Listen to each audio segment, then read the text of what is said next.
Yes, hello, magandang gabi. Magandang gabi, Bibol. Anong nangyari? Ano nangyari sa malunggay ko? Ayun na po siya. Nakalbo na. Ang akala ko ay namatay na, hindi pa pala. Ay, salamat sa Diyos. May sumupling pa.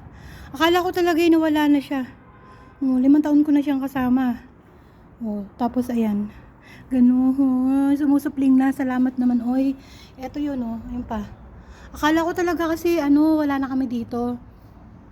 Minsan sa ibang bahay kami nakatira, napabayaan siya. At ayun, tinagbas ko nga nung nakarang umuwi kami. Ayun, nagpakitang gilas na. Salamat naman. Ang pag-asa ko'y patay na.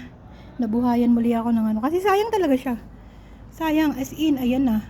Nabuhay ko na. Ang yabong kaya nito nung nakaraan. Ang yabong niya. Hindi ko nga binabawasan nung bumalik kami. Madilaw na anong nangyari. Yun, napabayaan. Yun nga, diniligan ko. Kakapunta ko lang dito ilang araw na walay. Ayun, nalanta. Medyo lanta siya. Mamaya niya masigla na. Okay, pinlex ko lang ang malunggay ko. Ayan na. Malunggay. Siyempre malunggay ko dahil nandito ako nag-aalaga. Pag umuwi na ako, di na akin yan. Ganon.